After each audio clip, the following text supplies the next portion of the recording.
It is week 5 behind enemy lines, and the 49ers have a divisional opponent on deck once again. They have all 3 division opponents in a 4-week time span. So this is the perfect opportunity for the San Francisco 49ers, but it won't be easy because they've got Kyler Murray and the Arizona Cardinals coming to town. We are going to discuss it all next.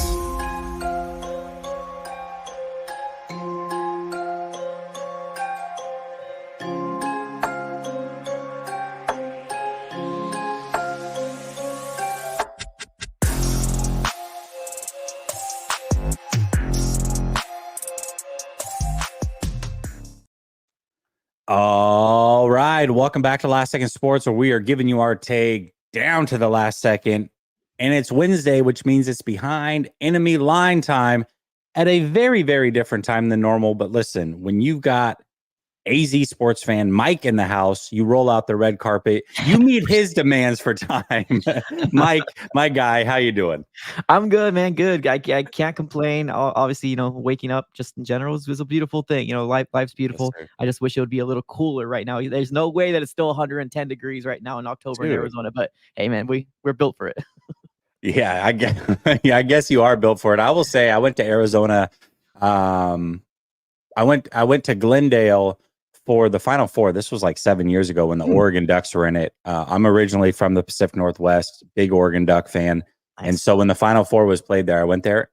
I loved it. It was beautiful, beautiful place to be. So I think you live in a fantastic place, although very, very hot, like you said. Yeah. Oh, yeah. No, definitely. Very hot for like 4 or 5 months of the year. So, like I said, just gotta stay indoors. Don't go hiking. Don't get crazy. You'll be all right. Yeah, exactly. All right, brother, let's get into it, man. I gotta know, especially in division, I love to ask this question because every team has this excitement, or every fan base has this excitement, like this is our year, no matter what. The Panthers thought that going into the season, right? Like just everybody's excited. There's something different about this team. It's the year. Yeah. And then obviously reality kicks in for everybody, and reality for some teams is great, and for other teams it's not.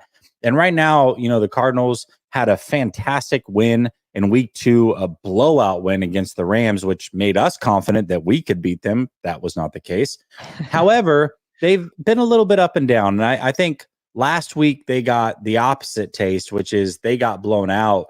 And so now you start to question, all right, where's the psyche of the team? What's the fan base thinking? You're 1-3 going into a tough matchup on the road with the San Francisco 49ers. Where's this fan base at, man? Where are the fractures? Is this the expectation? What are thoughts on Kyler? Like, give me all the things that are happening in Arizona Cardinal land. Yeah, so it's so tough because I mean the fan base is definitely split for sure. I mean, whether the conversation is the head coach, Kyler Murray, right? Anybody can take any which way. Now, in terms of expectation, there's a lot of people that have different expectations for this year. I guess I'll start there. Some people saying all they want to see is progress. Some people are okay with 6 wins. Me personally, I'm not. I want more. Now, I'm not going to sit here and be foolish and say, "Oh, playoffs is a must." No, I mean I understand there is progress from year 1 to year 2 of Jonathan Gannon, and exactly what the Cardinals did was once we moved off of our former general manager Steve Keim, they ripped this thing down to the studs. We even released DeAndre Hopkins. We traded away Isaiah Simmons for a 7th-round pick, so peanuts, right? So like the culture from Monty Ossenfort and what Jonathan Gannon's trying to build is obviously to the eyes of what they want to be building.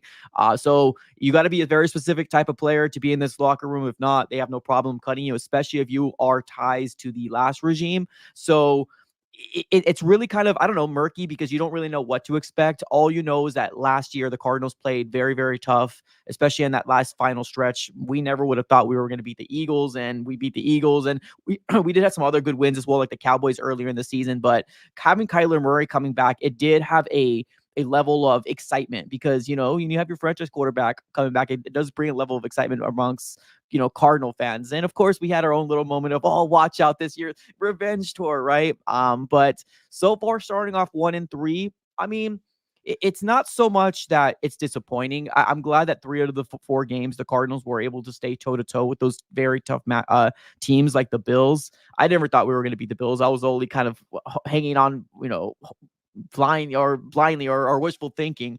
We absolutely demolished the Rams. That was a really good win. Being at 1-1, you're feeling good about yourself, especially how dominant you beat the Rams. And then you go after the Lions. We held them to was it 0 points in the second half? We only lost by 7 points. That seemed like a good win. And then of course we got the Jaden Daniel effect. I don't exactly know what happened in that game, to be honest with you. I don't know if the Cardinals just didn't really fully think that they were that good. I'm not sure if they overlooked them or they just kind of got away from us because, like, somebody told me, because I did this behind the enemy lines last week, and the guy that I was with, Rio, he told me that they haven't punted the ball in a very, very long time.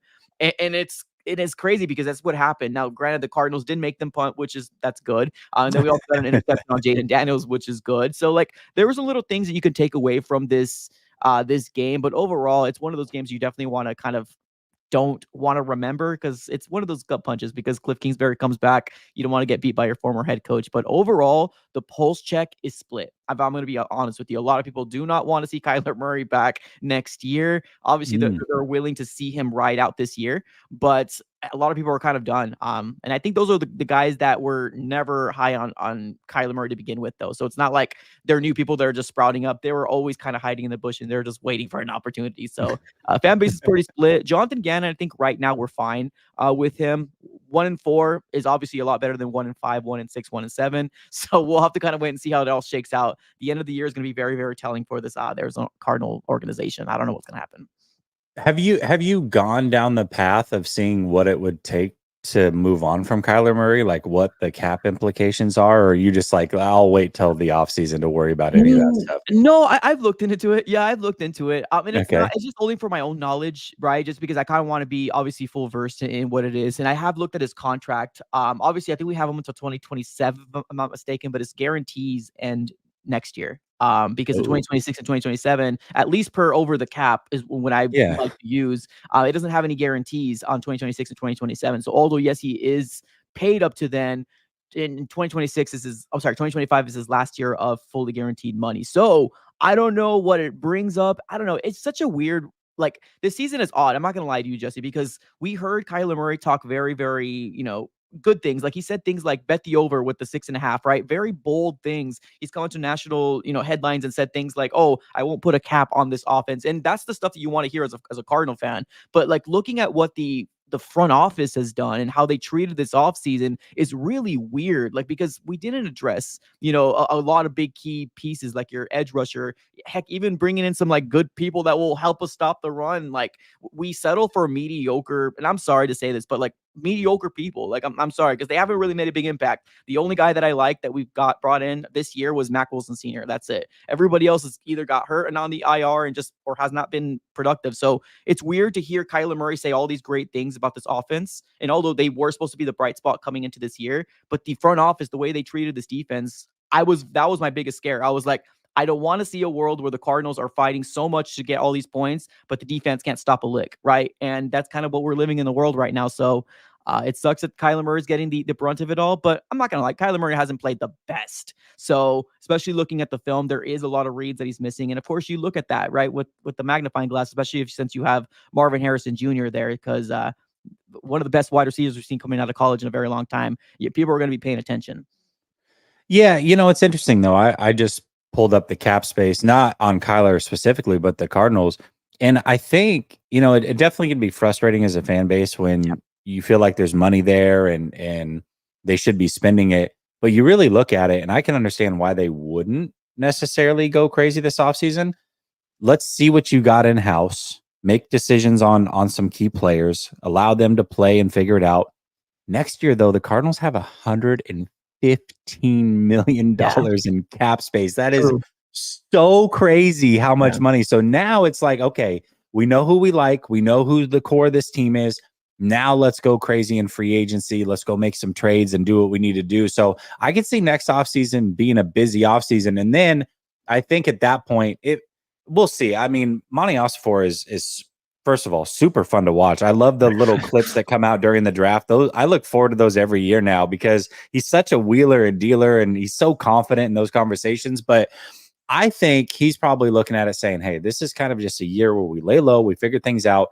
Then we'll make some decisions on guys like Kyler, your head coach, Gannon.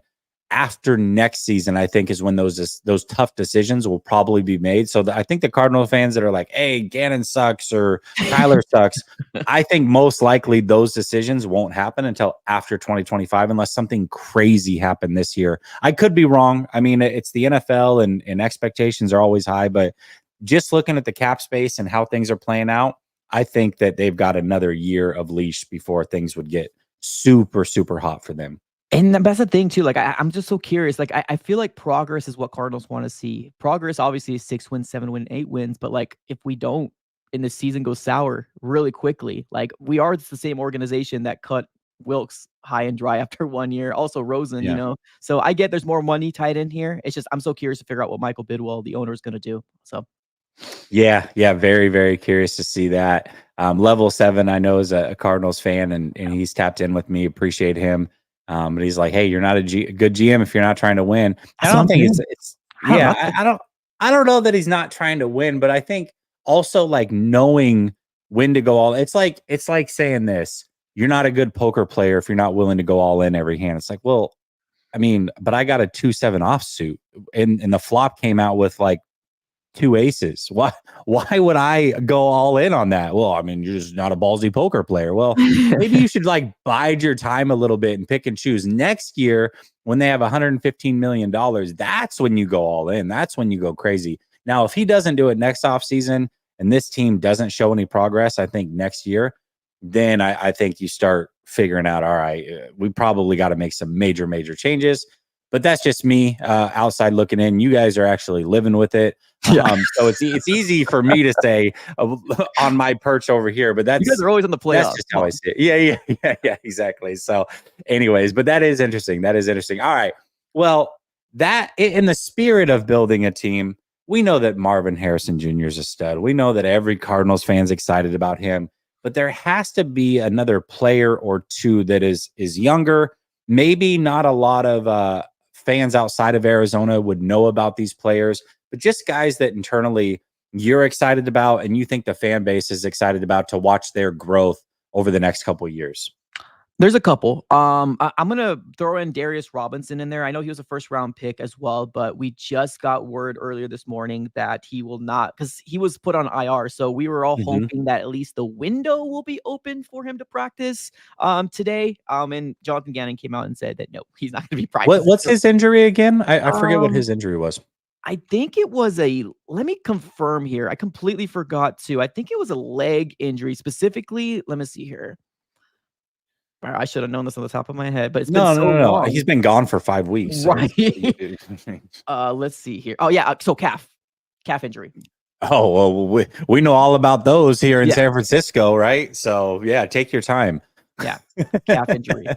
So it's one of those things, right? Like we were really all excited about him. Now it's one of those things that, of course, this is a first rounder, so we have a lot of expectations for him to potentially like blossom. But like somebody that I guess nobody knows that is currently playing right now, Garrett Williams. Like I think we got him in the 3rd round last year, and he was hurt coming into the draft, but a lot of draft analysts said he could potentially be in a 1st rounder out of Syracuse. So I really, really do like him. I was really high when we got him. I thought he was a really good steal and a really good pick. And we started to kind of see some things, especially in this Commanders game, where we got that interception from Jaden Daniels. And overall, I think he's a really good, solid player. Now, there's a lot of unknown with our DBs, or I guess not DBs, cornerbacks. I'm sorry, not the whole defensive backs in general, but just the cornerbacks rooms in general. We ended up bringing in Sean Murphy Bunting, and I can lie to you, he ain't really that great. But Max Melton, a 2nd rounder, and then Max Melton's my guy. Is he doing well? Is he playing well? Who? Max Melton, is he playing well? Melton. He hasn't got a lot of snaps, and that's the problem. That's why a lot of people are looking at and Sean Murphy and be like, this man's burnt toast, get him out. Like everybody wants him to not play anymore because he's just not that great. So everybody wants to make way for Max Melton and Garrett Williams to be the 1 and 2 guys. But right now, the way that the Cardinals are treating it, Max Melton has had like sub maybe 30% of the snaps, if I'm going to be honest with you. Let me look at the snap counts real quick, but he hasn't had a good share of snap counts for these first 4 weeks, which is really unfortunate, especially because you got a 2nd round pick guy. So last week he had 29% of the snaps, week 3, 19% of the snaps, and then week 2, 48, and then week 1, 18. So it's like, we want to see him more. Sit down, Sean Murphy-Bunting. Let's bring some more cornerbacks in here. Yeah, dude. I just looked at his PFF score, which is, I mean, we know that those are very hit or miss. He was the highest rated Cardinal last week, but what did he say? You said 23% of snaps or something. So that's he such a had small sample size. 29%. Yeah, and so I saw this on X too. Everybody was so raving about it, but like you also can't really take too much account to that because how small of a sample size that he actually played. But I like him. I really do. I've seen some really good things from him. Obviously, in college, he matched up with Marvin Harrison Jr. and there was this whole big training camp. It's a really good debate. But that's what the Cardinals do. We like to use the veterans first, and I don't blame them. They still want to develop. That's fine, but I think it's time already. Bring Max Melton in and sit down Sean Murphy-Bunting. See, that's one thing that I never really understood is like the 49ers are all about like redshirting their draft picks wherever they can. And I kind of understand it from a standpoint, like you're a competitive team, you're trying to win now, but also build for the future. So you got to have a balance there. But I think when a team's not winning, I think at what point do you just say it's a youth movement? We're playing we gotta know what we got. We have to know what we got, because if you don't know, and then you could have drafted their replacement in next year's draft or went and signed a free agent, and you're like, well, I don't know. We got Max Melton or whoever, Max Melton over here who hasn't played. We think he's good, so we're just not going to get anybody to replace him. And it's like, well, he's actually not good. And we could have found that out last year, but we didn't do anything. So I don't know. That's always strange. Yeah. And then let me give you one other player here. On the offensive side of the ball, Trey Benson, we have yet to see him emerge, but a lot of people were very high on Trey Benson running back out of FSU. We're hoping that he could be our running back of the future. Obviously, James Conner is going to be the guy as long as he's healthy and as long as he's on the team. But Trey Benson is another kind of up and comer guy that we've seen some snaps, especially last week, because of just how bad that game was. We just needed to kind of bring people into to buy snaps and end this damn game. So we did see a little Trey Benson last week. His biggest, I guess, knock right now is that he's not finding the right holes. But in week 4, we saw really, really good promise. So he's learning. He's getting better. So I'm excited to see what he could do. Yeah, well, I picked him up in fantasy hoping that he'd get more run, and he hasn't. So a little disappointed there, but no, I think Benson's going to be a good player as well, and that can be a nice little 1-2 punch. But we see this a lot, I mean, rookies struggle a lot. And it's interesting because I remember back in the day, running backs, they would come in and they were instantly making a difference. Yeah. But now with the college game being so different and a lot of these guys are running out of shotgun and they don't have any protection, like assignments in college and those types of things, it really is taking them even a year or two to fully get up to snuff. So it's just the way that it works. All right, brother. I got to know. Let's get into this game specifically. Give me an area where you think the Cardinals have an advantage against the San Francisco 49ers on Sunday. So I would say what we lean on a lot is the run game, the James Conner. And that's the thing too. It's not just the run game. It needs to be Kyler Murray as well. So I think our advantages is that we are able to run the ball very good. Like we're a really good running team. And of course, when that doesn't work, then everything kind of starts to unravel. But I think our advantage is us being able to run the ball. Now, like I mentioned a little earlier, we do need to somehow find a way to get Kyler Murray in those specific run packages where it is a design play for him to actually run the ball, not just an RPO, but like I want to see a little bit more like just take it and run. This is designed for you. Let me get the blocks going. You do something with your legs. We have yet to see that on this offense. I know Drew Petzing came out and said that this offense was not going to be Kyler Murray playing Superman, but we need some Superman, because in order for him to succeed and the Cardinals to succeed offensively, he needs to have at least 30 rushing yards, 40 rushing yards, 50 rushing yards. Because when that happens, obviously the defense is more respecting the idea that, hey, maybe he can take off and run, because Kyler Murray is a very, very good dual threat quarterback. We've seen really good stuff from Kyler Murray, especially week 2 versus the Rams, but we also seen things of like, man, what are you doing? It's stuff that he's still struggling with when, not throwing the ball away. Sometimes he'll run out of the out of bounds and he loses 3 yards because he doesn't want to throw the ball away. I don't know, right? Stuff like that. But the biggest advantage is just run the ball down the throats for James Conner, and hopefully our offense is going to be able to sustain a good run game. How are you guys with run defense? Are you good?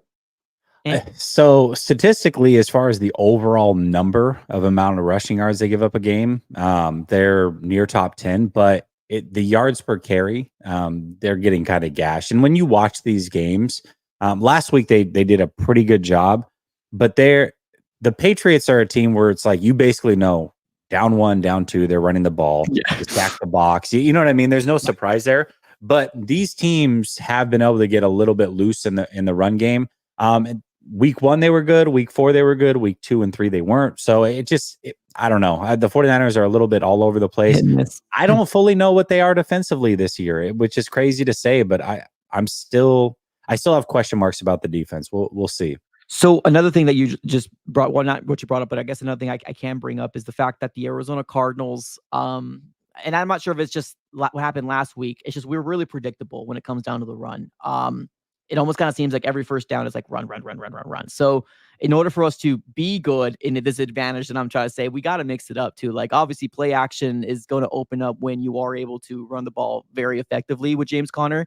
So we got to mix it up. I know Drew Petzing, which is our offensive coordinator right now, is under, I'm not going to say the hot seat, but he's under a microscope right now, being for multiple different reasons because of not getting Marvin Harrison Jr. involved in the second half, or just where the heck's our offense in the second half in general.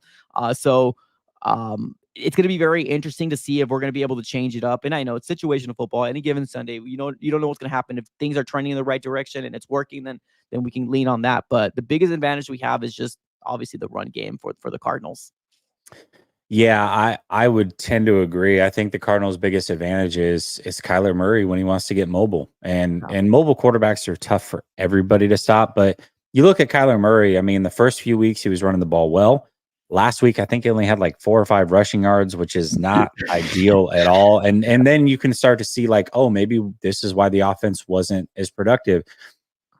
You don't want Kyler to go the RG3 route where it's like, no, I just want to be a pocket passer. Like, no, you don't want to be a pocket. You're too short. First of all, it's hard for you to see over the middle.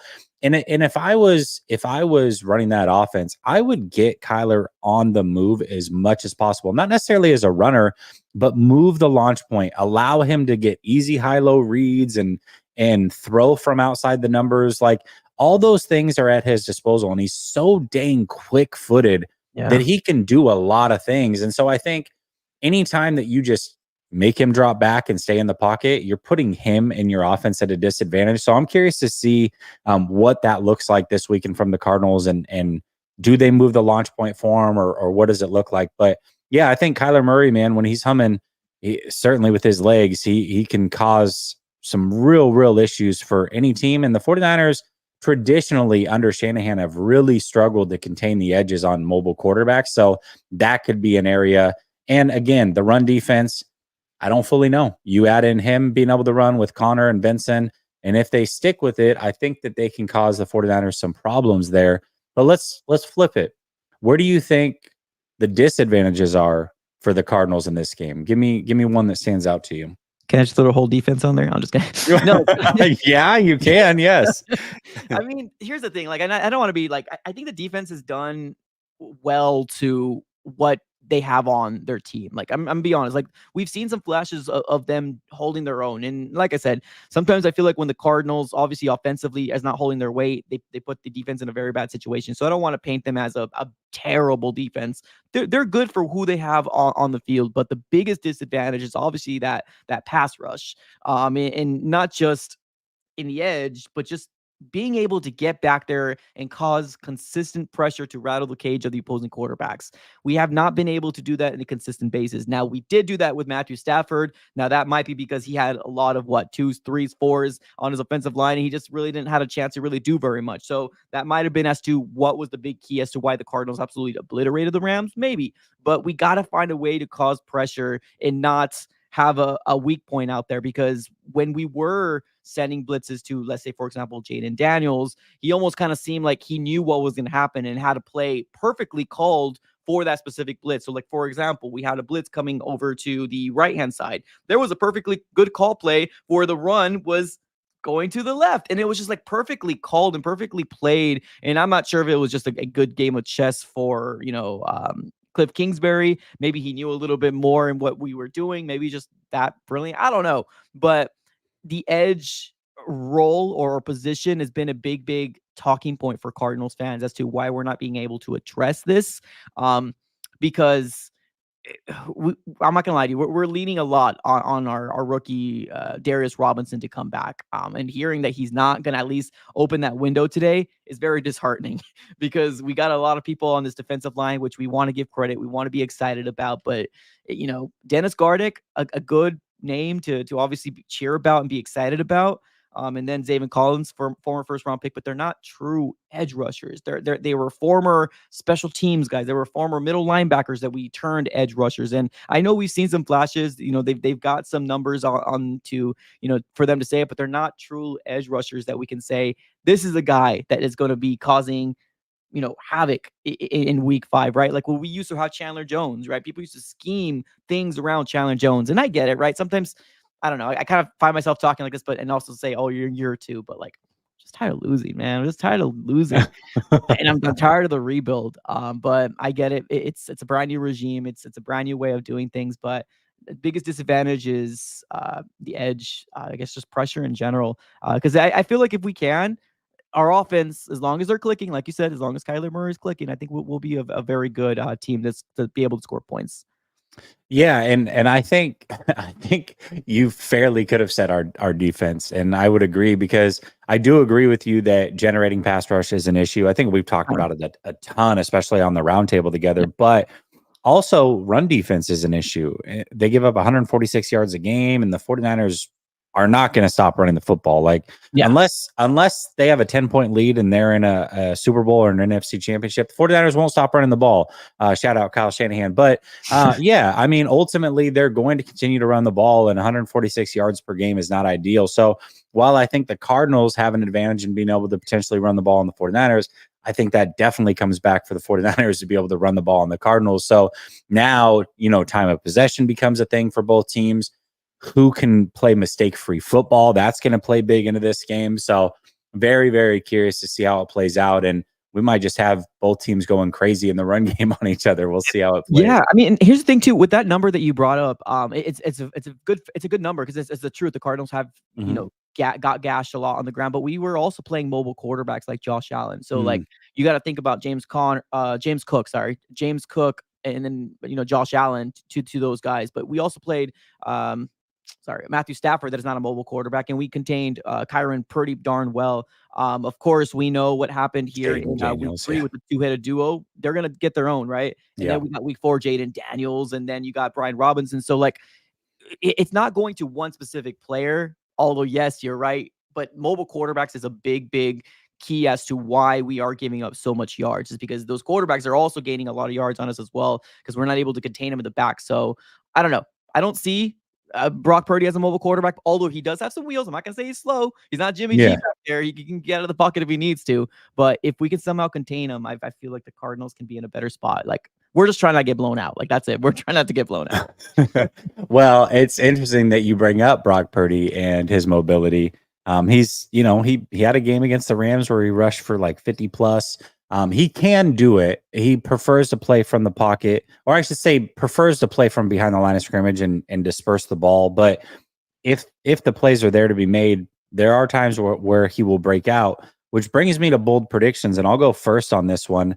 That is my bold prediction this week, is not only will Brock Purdy outgain Kyler Murray in the passing yardage, but I think he's going to outrush him as well. I think he's going to have more rushing yards than Kyler Murray. And I know Kyler Murray basically every week goes for 40, 50 yards. Brock has done it once, but I think that the lanes are going to be there. I think he's going to have a lot of time to be able to scan the field. And I also think that he's going to take off in this game quite a bit. So that is my bold prediction this week, is that Brock Purdy has more rushing and passing yards than Kyler Murray. Give me one bold prediction that you have for this game when it comes to the Arizona Cardinals. And I just gave a lot of flack to my defense, but if I'm going to go bold, I guess I'm going to go all the way bold. It's got to be bold. Yeah, it's all right. Let me say that this defense finds a way to hold this offense to like under 20 points, and Brock Purdy throws 2 interceptions. Let's just throw a Hail Mary out. 2 interceptions, and we hold your team under 20 points. And I love it. Prediction. I love it. No, that's good. That's bold. And that's one of those ones where it's like, if it doesn't happen, nobody's going to say anything. Exactly. But if it does happen, you'll be like, dude, I saw this coming from a mile away. Like, go check out his channel. Look at what I said over there, man. It's absolutely crazy. Pretty much. All right, bro. I think we've definitely talked about a lot of the possibilities in this game, but ultimately there will be a winner. There will be a loser. I mean, I guess technically they could tie, but I expect there to be a winner and a loser. Give me your score prediction for this game. Who do you have winning, and what is the final score? Oh man, I hate this. I hate this part because I want to pick my Cardinals so bad just because that's the type of Cardinal fan that I am. But like, just realistically, what we've seen in this last week, I'm hoping that they get it right. But like, you guys are built for a team, and you guys are getting healthier, so I do got to give the edge to you guys.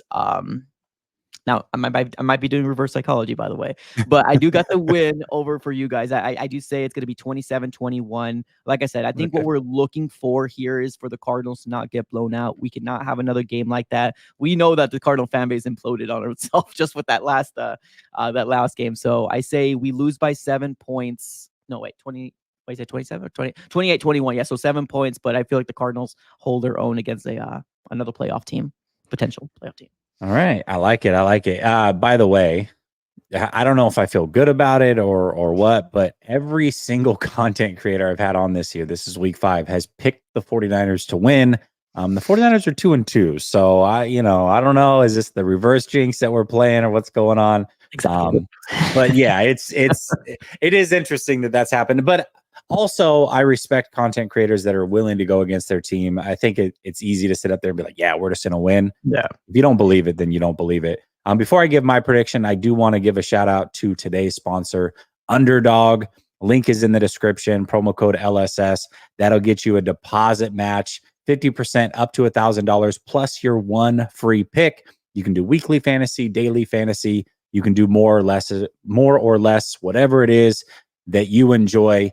Underdog has you covered. Shout out to Underdog for being a great sponsor, and showing love to our sponsors is also showing love to the channel. So thank you, Underdog, for sponsoring Last Second Sports. All right, Mike, here we go. My prediction for this game is that it's going to be close throughout the first half. I think the Arizona Cardinals have enough offense to keep this thing going.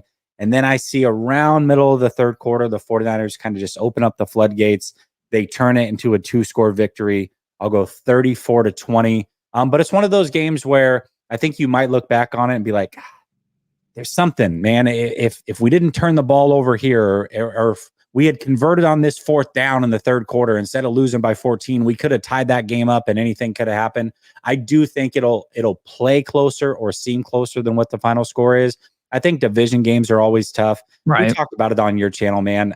The 49ers lost to a Colt McCoy-led Arizona Cardinals team. So you get in these division games, anything can happen.